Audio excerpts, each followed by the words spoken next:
Assalamualaikum warahmatullahi wabarakatuh. Simak penjelasan sosok Samiri dalam sebuah kisah Islam di zaman Nabi Musa yang dibesarkan dan dididik oleh satu malaikat tapi diincar oleh neraka. Nama asli Samiri adalah Musa bin Ja'far.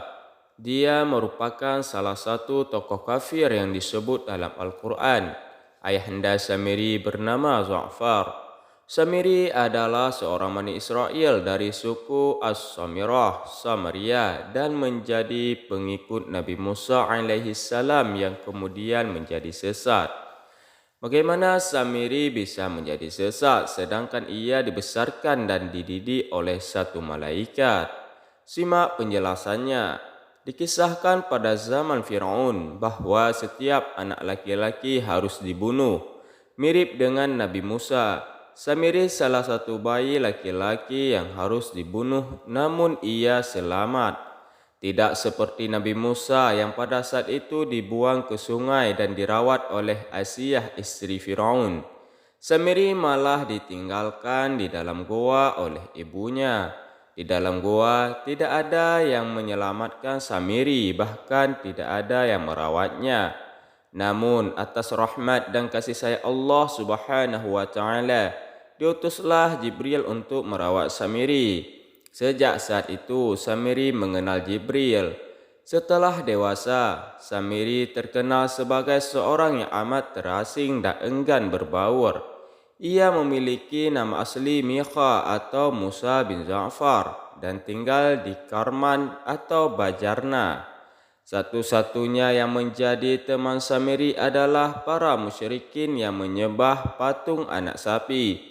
Dari pergaulannya yang salah tersebut, efek negatif pun melekat di hatinya. Ia juga mencintai dan menggantungkan anak sapi sampai membutakan hatinya karena kekagumannya. Ia pun bertekad suatu hari akan mengajak Bani Israel untuk menyembah anak sapi. Samiri lalu teringat pada tanah jejak kuda Jibril yang ia simpan dalam kantong. Dengan bisikan setan, Samiri bertekad menjadikan tanah tersebut bahan pembuatan patung. Saat itu, Samiri termasuk pengikut Nabi Musa.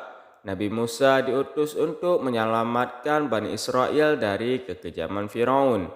Nabi Musa memperingatkan kepada kaum Bani Israel agar menyembah hanya kepada Allah Subhanahu wa taala. Namun Samiri membangkang saat diutusnya Harun memberi nasihat. Nabi Musa kala itu pergi selama 40 hari dan menitipkan Bani Israel kepada Harun adiknya. Samiri mengajak kaum Bani Israel untuk mengumpulkan segala perhiasan emas yang selama ini dibawa. Tujuannya agar emas yang telah dikumpulkan tersebut akan dilebur di atas api.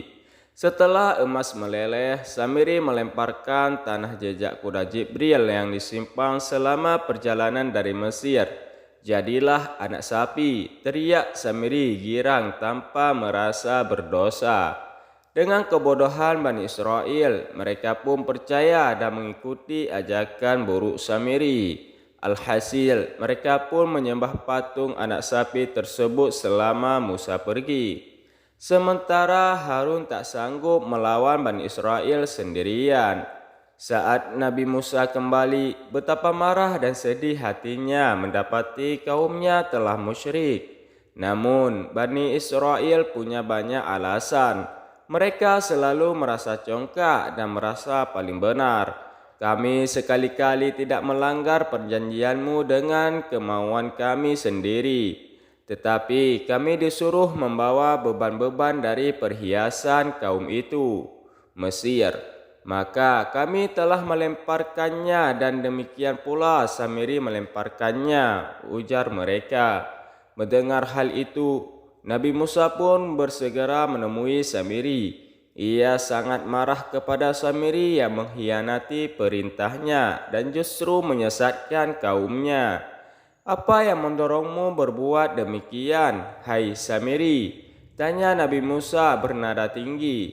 Enteng Samiri hanya menjawab, aku mengetahui sesuatu yang mereka tidak mengetahuinya. Maka aku mengambil segenggam dari jejak Rasul, lalu aku melemparkannya. Demikianlah nafsuku memujukku, katanya.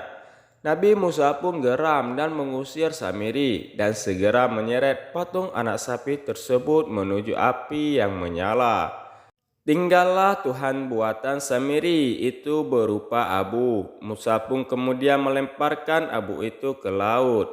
Sementara itu Samiri meninggalkan rombongan. Ia kembali hidup menyendiri. Seperti yang dikatakan Nabi Musa, Samiri akan mendapatkan azab dunia dan akhirat. Hukuman Samiri di akhirat jelas adalah neraka. Adapun di dunia, Samiri menderita penyakit aneh. Kulitnya tak dapat disentuh oleh siapapun. Jika seseorang menyentuh kulitnya, Samiri merasakan panas membakar kulitnya. Akibatnya, seumur hidup dia selalu berkata kepada orang, "Jangan sentuh saya." Itulah hukuman bagi Samiri sang pelaku kesyirikan. Kisah Samiri terdapat dalam Al-Quran Surah Thaha ayat 85-91 dan ayat 95-98. Nama Samiri merupakan nama bahasa Arab. Kisah disebut juga tercantum dalam Bible dan banyak diceritakan dalam kitab Israiliyat. Begitulah kisah Samiri yang awalnya diasuh oleh satu sosok malaikat di akhir hidupnya menjadi sesat.